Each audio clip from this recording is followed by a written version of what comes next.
Alright, so the other day I was putting new brake rotors and pads on my Subaru behind me, and I noticed that the front brake caliper had a torn boot on it. So today, I'm going to take that thing back off there and rebuild the brake caliper.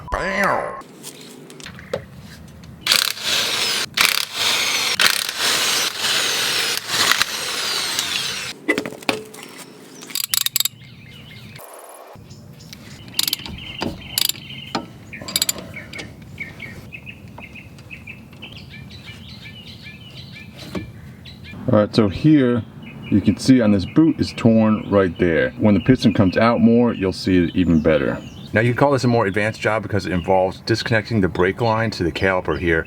So you're going to be opening up that brake fluid and you're going to have to bleed the brakes when you're done with this job. And so here is the connection point back here where the line comes into the caliper. This is also a 14mm bolt. I'm going to disconnect that bolt, and this is like a Banjo Bolt connection here, and this will come off. So to do that, to make my job easier, I'm actually going to reinstall this caliper back on here so I'll have leverage to get that bolt off. So stick that on there, put one of these bolts back on, just get it threaded, just start it in just a little bit, and that should give us something to torque against to get the other bolt off. And then also I've got a drain pan, an oil drain pan down below because I expect that brake fluid to drip out.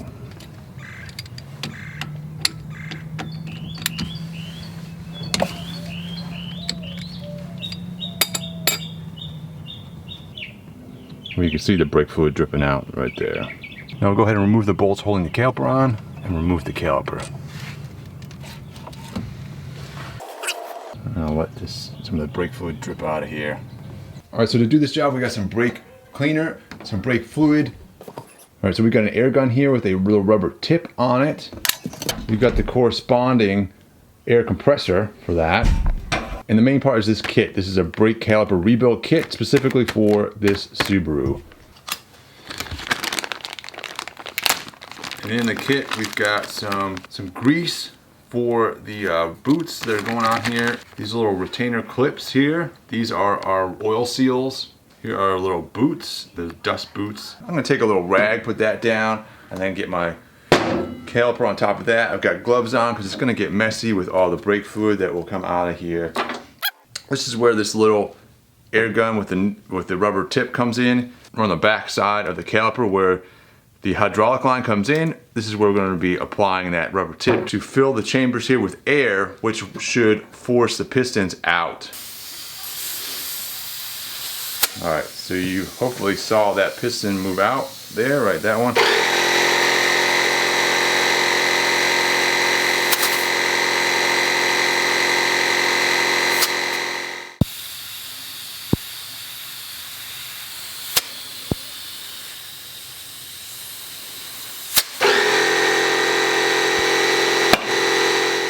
I'm going to go ahead and take this boot off, this dust boot out of here, peel this guy out, if I can.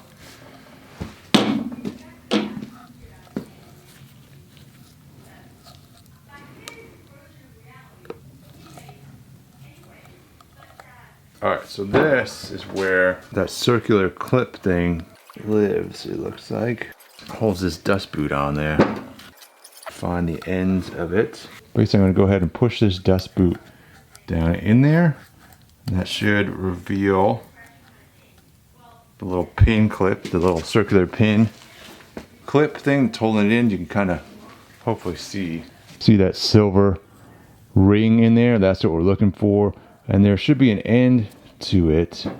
So I can find the end of the circlip and then get in here, get underneath it with this small screwdriver, and then I've got a bigger screwdriver that I'm then once I can get it up, I'll get underneath it with the bigger screwdriver and pull that thing out of there. So yeah, now you can see that clip coming up out of there, and just pull this thing out all together.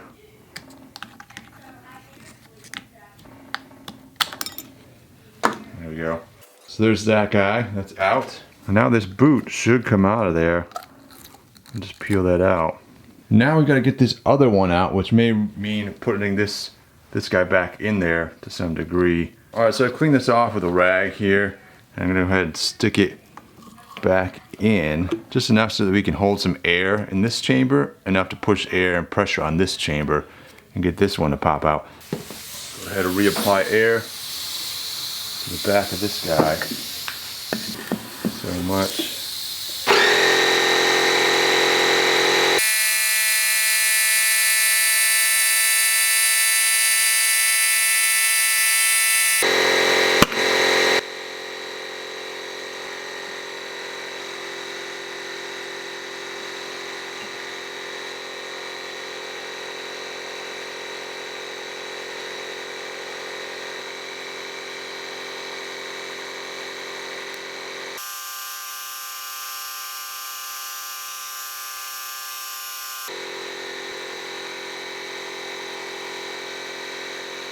Alright, so now you can see how crazy this hole was in here with this big old hole in this boot. So I don't know how long it's been like that.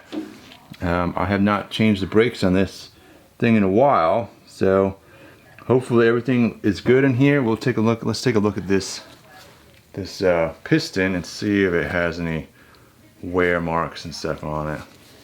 So here's the one piston. You can see this looks nice all the way around. It's no sort of heat marks or anything like that on this, whereas this one has some marks on it. We've got this little mark up here, and this looks, I don't feel anything on there with my fingernail. Like that just looks like it looks like a heat mark or something like that. And same thing over here. I don't feel any irregularities in the surface there, but you can sort of see how it looks like it's a heat mark or something like that on there. That's interesting. I don't know if it will affect the functionality here, because I'm just going to reinstall this thing and see how it goes. Alright, so next, down inside there's little cylinder walls here. We've got grooves in there in which those oil seals fit into. So right there, that darker, blacker ring there, that is one of our oil seals, and both of these cylinders look the same way. You can see it over there as well. So I'm going to get in here, pull that out by carefully using my little screwdriver here to get underneath that seal and sort of pry it up out of there.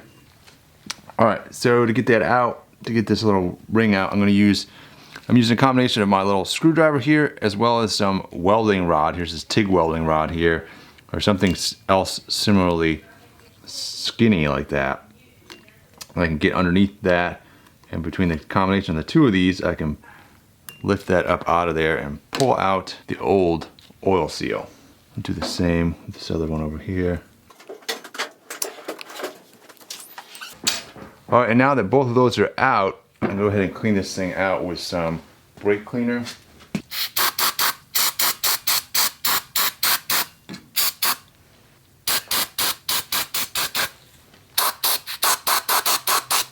All right, I'm also gonna wanna clean off this piston as best I can here.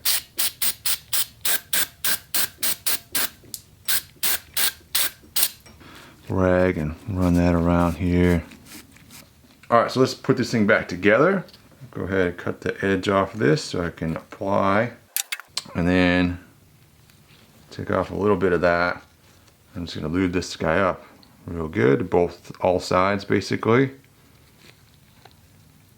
There we are, and then go ahead and stick it in here. And so you can see the grooves in there, what I'm talking about. That's where this guy goes down and lives in there. And this is just totally square, so there's no real direction to this, at least as far as I can tell. And so I go ahead and get this guy started in here. All right, then you just want to make sure it seats all the way down, all the way around in there, and it's not bulging up or sticking out or awkwardly set in any location around there. That it's all fully set all the way around in there. All right, so at this point I've tried a couple different ways of getting this boot on here, and unfortunately what has happened is that I am tearing the boot. I keep tearing the freaking boot. I've torn like 3 of these, which is very frustrating. And so now I've got some more boots, which is more kits to do this, so I've bought redundant parts as well. So here's a whole nother kit. All I need out here is the boots. So I'm going to try soaking this thing in brake fluid, basically. Getting it nice and greasy, and then, so this is the top side on it. This is the bottom side. I'm gonna put the top side on here, like so. Push it down like it normally would go, essentially. And then try and push it down past that. Alright, now I need this part on the top to keep going down.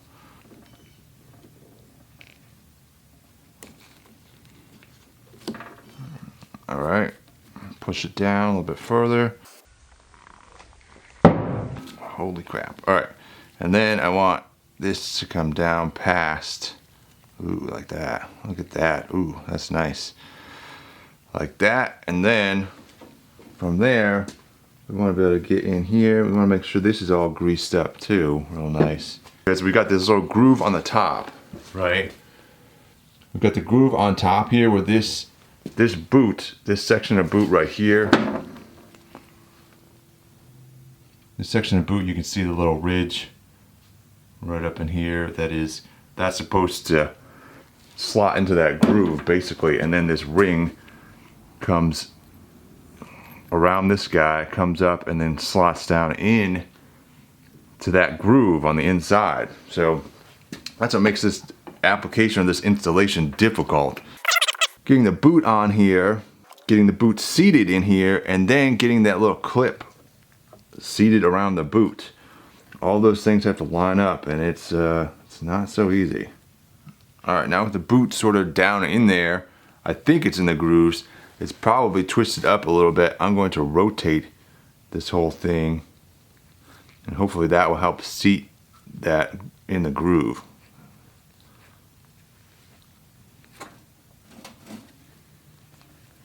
And this is why we need everything lubricated, so that this can rotate nicely and seat down in there. Alright, next, cross your fingers. We're going to stick this clip on here and hope that this will seat. Hopefully this will go on without too much issue. And get down in there where it's supposed to go. I mean, it's hard to access this stuff, and that is what's really difficult. It's hard to even see if you're, to know if you've got it on there correctly.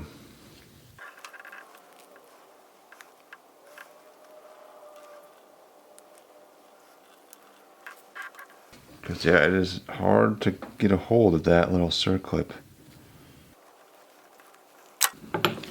Yeah, this thing is a pain.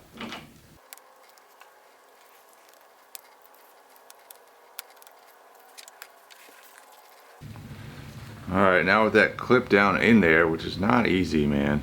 Not easy at all. Now, let's see if we can seat this piston down in. And it should seat by hand. It should slide down in there by hand. I'm trying to wiggle it back and forth a little bit to hopefully let it find its home. It's starting to seat. It's starting to go where we want it. Alright, I'll pull the little boot up around it. In some ways, I just am praying that the little clip is on there correctly and everything is seated correctly. But at some point, just can't worry about it, man. Alright, I'm calling that good. What a pain these are. Alright, I've got these fully set down in there. And the other thing to be aware of is that you've got two crush washers, and you really want to, ideally you're going to replace these crush washers. Or little, typically you'll get little copper ones, and these you can go buy like a dozen of these for like $1 or something at the parts store, where it's just the crushed copper washers. And these go on here. This is your Banjo Bolt. So the hydraulic fluid sort of flows through the center of the bolt and comes out, and also through the sides here. There's little holes on the side for it to flow, and that concept is you've got a crush washer on this side. You've got that banjo fitting that goes over that supplies fluid to this hole here, and you've got another crush washer on the other side of that banjo connection there. And then there's 2 crush washers on either side of it is what keeps the thing from leaking. So that's why those are important. And then I'm using a plastic thing. This is for a plastic like upholstery tool to take your interior of your car apart. That's what these are marketed for, but I'm using a piece of plastic. And I was trying to use the rounded out bits here on the ends to prevent myself from puncturing another boot on this. So this is having plastic tools, also recommended for this job. And let's try and put this back on the car. Alright, so here we are. Here's our Banjo connection here. And I'm also going to, before I put this back on, I'm going to go ahead and spray this stuff with brake cleaner so we don't have hydraulic fluid all over here. Alright, so I'm going to go ahead and set this guy back up on here over my brake pads.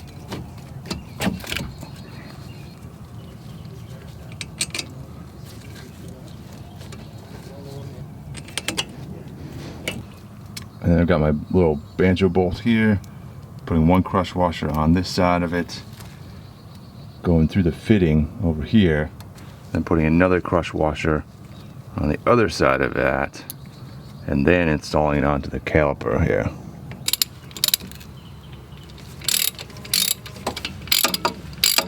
Alright, so then torquing stuff down, these 2 bolts that hold the caliper on, these get torqued to 27 foot-pounds.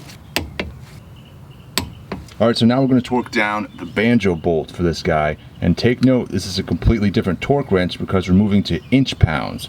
The previous ones up here that hold the caliper on, those are foot-pounds. The Banjo Bolt is in inch-pounds, and it's 156 inch-pounds. Alright, so caliper's back on. All we have to do now is bleed the brakes. Alright, so with our fluid reservoir topped up, I'm now ready to bleed brakes. So coming down here, I've got some airline tubing, some 1/4 inch airline tubing attached to the caliper bleed screw. I've got an 8mm wrench, and that goes down to my little oil drain pan here. And now we're ready with a buddy pressing the brake pedal to bleed these things. So I'm gonna open the bleed screw. All right, down. Down.